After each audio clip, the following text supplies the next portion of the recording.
everyone, day 11F041, and I student at JAM University, Elementary School Teacher Education. Today, teman-teman, kali ini kita akan belajar tentang bahasa Inggris. Bahasa Inggrisnya bertema tentang tourism sport atau objek wisatawan atau tempat pariwisata, ya, lebih kita kenal seperti itu. Sebelum kita memasuki apa sih objek wisata itu dan apa saja objek wisata yang ada di Indonesia ini, sebelumnya kita harus mengerti pembelajaran bahasa Inggris sangatlah berbeda dengan pembelajaran di SMP, SMA, bahkan di perguruan tinggi, karena pembelajaran bahasa Inggris di SD ini sangat berbeda karena karakteristik peserta didik ini sendiri. Karakteristik peserta didik yaitu suka melakukan hal-hal yang langsung, teman-teman, hal-hal yang konkret, hal nyata, bergerak. Lalu kalau kita sebagai guru memberikan pembelajaran yang tidak konkret, hanya mengandalkan membayangkan seperti itu, tidak ada hal nyata seperti itu, anak peserta didik tidak akan mengetahui pembelajaran yang akan diajarkan seperti itu. Nilai-nilai pembelajarannya akan kurang masuk ke dalam otak anak seperti itu. Lalu kita sebagai tenaga pendidik harus pintar-pintar memilih metode dan media. Metode apa yang cocok untuk karakteristik anak pada saat itu, dan bagaimana pembelajaran yang akan kita berikan seperti itu. Metode juga sangat penting untuk kelangsungan pembelajaran yang baik, menyenangkan, dan bergairah seperti itu. Pembelajaran yang baik semuanya tergantung oleh peserta didik dan tenaga pendidik. Sebaik apapun kurikulum yang ada di Indonesia ini, kalau tenaga pendidiknya tidak berkembang, tidak memberikan inovasi-inovasi yang baik, pasti pembelajaran akan kurang baik untuk peserta didik seperti itu. Oke, kali ini kita akan belajar tentang tourism sport. Ada yang ngerti tourism sport itu apa? Sebelum kita memasuki materi kita hari ini, lebih baik kita mengenal bagaimana bahasa Inggris di sekolah dasar SD, misalnya seperti itu kan. Bahasa Inggris di SD sangatlah berbeda ya teman-teman, karena berbeda sekali dengan pendidikan di SMP, SMA, bahkan di perguruan tinggi. Seperti yang kita ketahui, kenapa pendidikan bahasa Inggris ini sangat berbeda, karena karakteristik anak ini yang membuat bahasa Inggris ini berbeda. Karakteristik peserta didik sekolah dasar itu seperti apa sih? Ya, kita lihat bersama-sama. Karakteristik peserta didik sekolah dasar adalah yang pertama, senang melakukan hal-hal yang langsung, hal-hal yang membuat mereka bergerak, melakukan hal langsung, nyata, konkret seperti itu. Kalau anak peserta didik SD hanya kita memberikan materi dan tidak melakukan hal-hal nyata, hal-hal yang langsung seperti itu, hanya menggunakan logika, kita suruh membayangkan seperti itu, anak tidak akan mengerti seperti itu. Terus anak itu suka gambar, suka warna-warni. Jadi kita sebagai guru nantinya seperti itu berinovasi bagaimana sih metode yang cocok untuk peserta didik usia sekolah dasar, dan metode apa, dan Oke, sebelum pembelajaran biasanya kita kan melakukan rutinitas seperti berdoa, menyiapkan barisan untuk duduk, menyiapkan anak untuk bernyanyi, misalnya seperti itu kan. Lalu untuk pembelajaran yang menyenangkan, agar anak ini lebih bersemangat untuk belajar, Biasanya kita sebagai tenaga pendidik memberikan inovasi baru agar anak ini bersemangat untuk belajar seperti itu. Biasanya pertama kita melakukan ice breaking, ya kan, menyuruh anak melakukan atau bernyanyi seperti contoh yang satu ini. Udah melihat contohnya, itu adalah salah satu ice breaking bernyanyi. Lalu ada pembukaan sebelum kita melakukan pembelajaran, yaitu mengarahkan anak untuk bergerak. Bergeraknya seperti apa sih, Bu? Seperti apa sih, Kak? Ya kan? Bergeraknya misalnya seperti ini. Anak kita arahkan untuk berdiri semuanya satu kelas, dan kita menyebutkan misalnya anggota tubuh yang berbahasa Inggris, misalnya head atau kepala. Lalu kita arahkan, kalau ibu nanti menyebutkan anggota tubuh, kalian harus menyentuh bagian tubuh yang ibu sebutkan dalam bahasa Inggris tadi. Misalnya ibu menyebutkan nose, mereka harus menyentuh hidung mereka masing-masing seperti itu. Dengan cara itu mungkin bisa membuat anak ini bisa bergerak aktif, lalu bersemangat untuk melakukan pembelajaran yang akan kita ajarkan seperti itu.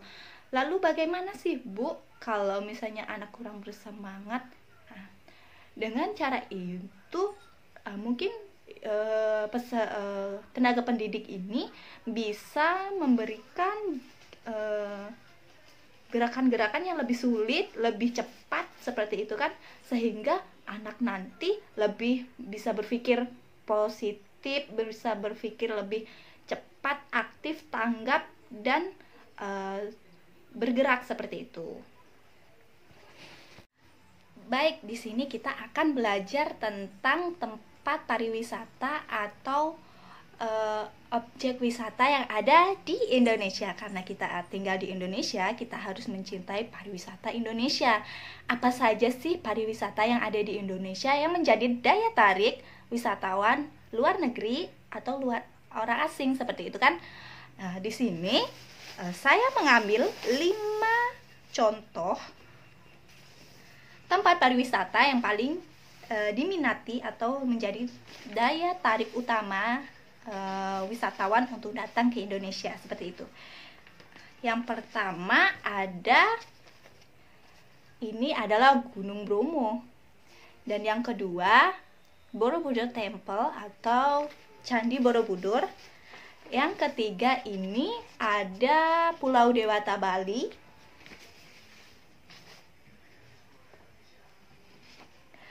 Yang ini Pulau Komodo. Dan yang terakhir adalah Raja Ampat. Di sini ada 5 contoh dari tempat pariwisata yang paling terkenal, yang paling dikenal oleh warga asing untuk datang ke Indonesia, menjadi daya tarik utama Indonesia mempunyai pariwisata yang sangat indah ya. Jadi nanti saya akan memberikan pembelajaran tentang tempat pariwisata ini menggunakan metode inquiry, yang mana metode ini nanti saya sebagai tenaga pendidik memberikan pertanyaan, lalu memberikan arahan agar anak ini bisa menjawab pertanyaan yang saya berikan. Pertanyaan ini bisa membuat bisa menjadi evaluasi pembelajaran yang telah disampaikan seperti itu kan. Jadi metode ini tidak berguna hanya untuk peserta didik seperti itu, tapi juga berguna untuk tenaga pendidiknya seberapa berhasilnya pembelajaran yang diajarkan dari tenaga pendidik untuk peserta didik seperti itu. Yang pertama, saya dalam pembelajaran ini saya akan mengelompokkan anak menjadi kelompok kecil. Satu kelompoknya terdiri dari 2 orang. 2 orang ini nanti saya akan memberikan LKPD, lembar kerja peserta didik, seperti itu. Nanti dalam LKPD mereka telah ada gambar-gambar tempat pariwisata, tourism sport, seperti itu. tempat pariwisata ini tidak diberikan keterangan tulisan, tetapi hanya gambar. Nanti saya akan mengarahkan peserta didik ini, misalnya mereka mendapatkan gambar ini, lalu apa sih ini, apa nama dari gambar ini, misalnya seperti itu. Mereka harus menjawab. Jadi LKPD mereka harus diisi sesuai dengan gambar yang didapatkan seperti itu. Kenapa saya membentuk kelompok untuk anak terdiri dari 2, agar anak ini bisa menciptakan rasa kerjasama, rasa tanggung jawab kepada sesama, dan bisa menghargai pendapat temannya yang lain seperti itu. Jadi di dalam pembelajaran saya di sini agar anak ini mempunyai nilai tanggung jawab, kerjasama, dan menghargai sesama manusia seperti itu. Setelah saya memberikan lembar kerja peserta didik atau LKPD dan memberikan waktu untuk mereka menjawab, sesudah itu misalnya kelompok 1 mendapatkan gambar tentang Pulau Komodo dan Raja Ampat. Baik, nanti jika anak mendapatkan atau kelompok 1 misalnya mendapatkan gambar tentang Pulau Dewata, misalnya Pulau Dewata, lalu saya akan bertanya bagaimana penulisan Pulau Dewata Bali dalam bahasa Inggris, lalu saya akan mengarahkan mereka untuk mengucapkan bagaimana ucapan mereka dalam bahasa Inggris tentang Pulau Dewata Bali seperti itu. Misalnya mereka telah menjawab Pulau Dewata Bali adalah Bali Island of the Gods seperti itu. Lalu mereka nanti saya akan bertanya apakah benar jawaban dari kelompok 1 ini kepada kelompok yang lain seperti itu. Nah, jika ada yang menyanggah atau beranggapan berbeda, lalu saya akan membuka untuk peserta didik lain untuk mengaspirasikan pendapat mereka seperti itu. Lalu bagaimana memecahkan masalah jika semuanya beranggapan argumen mereka benar seperti itu. Jadi saya sebagai tenaga pendidik nanti memberikan arahan, ini bukan salah tapi tidak tepat seperti itu. Ini yang tepat, tulisan seperti ini yang tepat, misalnya Bali Island of the Gods seperti itu. Nah, lalu yang kedua, saya dalam pembelajaran ini saya bisa menggunakan pembelajaran ini melalui games atau permainan seperti itu. Jadi nanti saya akan memberikan gambar-gambar tentang tempat pariwisata, misalnya tempat pariwisata Candi Borobudur, ya, Candi Borobudur. Nanti masing-masing peserta didik akan saya berikan gulungan-gulungan kertas. Gulungan-gulungan kertas ini di mana ada 4 gulungan kertas yang berisikan hanya 1 jawaban yang benar dan yang lainnya salah seperti itu. Jadi mereka harus berpikir kritis, harus lebih mengerti bagaimana penulisan dalam bahasa Inggris dari tempat pariwisata yang telah diberikan tadi seperti itu. Baik, saya telah memberikan semua gulungan untuk semua peserta didik. Lalu nanti saya akan menunjuk salah satu peserta didik. Misalnya saya menunjuk anak yang bernama Teguh, misalnya seperti itu, atau Ricky. Nah, nanti mereka telah dalam games ini terpilihlah gambar Borobudur, Candi Borobudur. Misalnya si Ricky ini tadi mendapat gulungan 4 kertas tadi, lalu dia memilih apa penulisan dalam bahasa Inggris dalam Borobudur Temple ini. Mereka harus memilih dengan benar seperti itu. Misalnya di sini ada gulungan-gulungan atas. Akan saya bacakan. Borobudur Temple.